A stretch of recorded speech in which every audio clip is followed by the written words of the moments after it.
Good morning mga kasiro. As I promised dun sa last video ko, ipapakita na natin yung kabuuan ng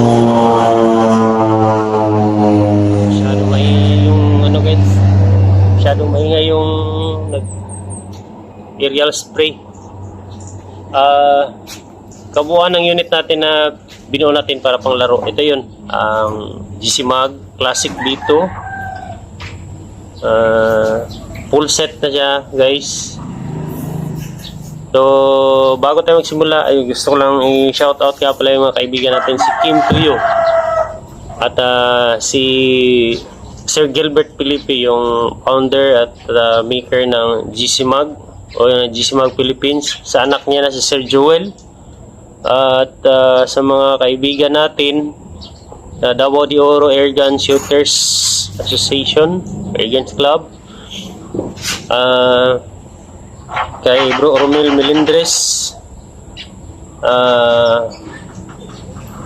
sino pa ba, kay Pari Alan, no, na Matuti, meron din siyang GC Mag, kay Kaitay, sino pa ba,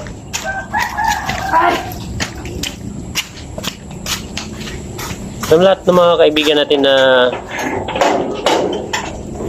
hindi ko na maalala guys, lahat. So bigla-bigla lang tayo nagbibideo. So ipapakita natin tagalan yung video. As you can see guys, full na yung setup natin. Yan na yung GC Mag Classic B2. Tsaka nandito pala tayo sa labas ng bahay guys, kasi nagta-target tayo. Sinubukan natin i-target yung unit.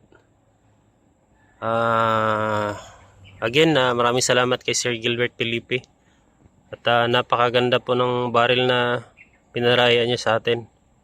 Yan. So BR stock tayo, naka wood stock siya, adjustable yung chickpiece niya, tapos yung receiver natin is Classic B2. Ang scope natin is yung pre-order natin kay Bro Rob Paipa. Shout out nga pala kay Bro Rob sa West Hunter Philippines, no? Ito ba yung 832 by 832, sana yun, di klaro, di maklaro guys. 832 by 56 first focal plane. Yan.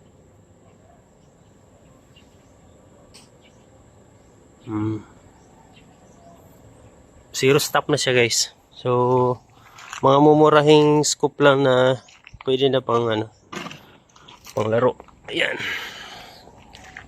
So meron tayong ginawang DIY na barrel tuner.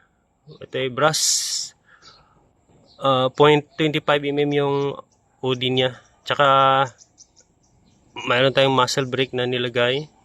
Yan. So naka 700cc tayo na CF tank.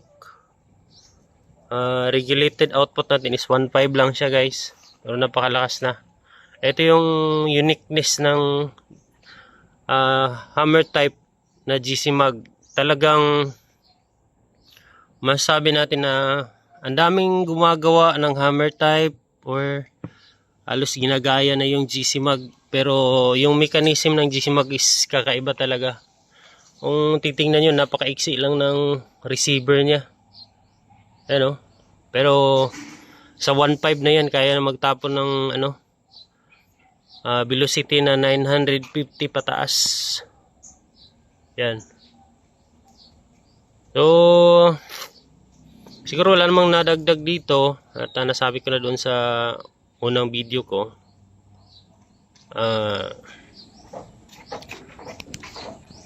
Wala namang nadagdag. Yun lang.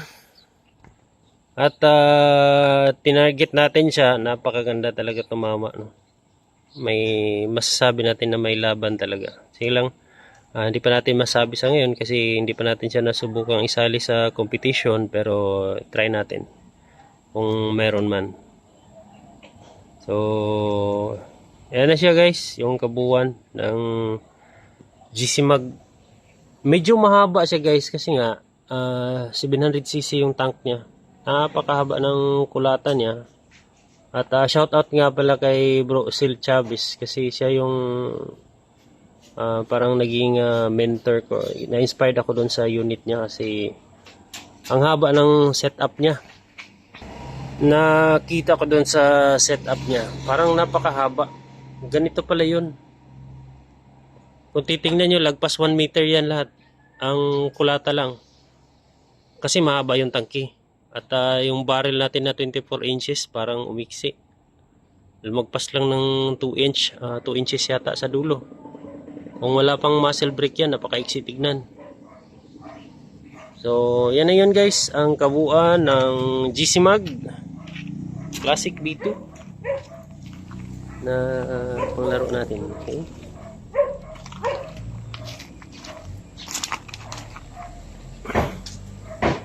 Napakaganda ng ang ganda ng pagkagawa ng kulata. Maraming salamat kay Bro Ian Balvin Castro. Yan.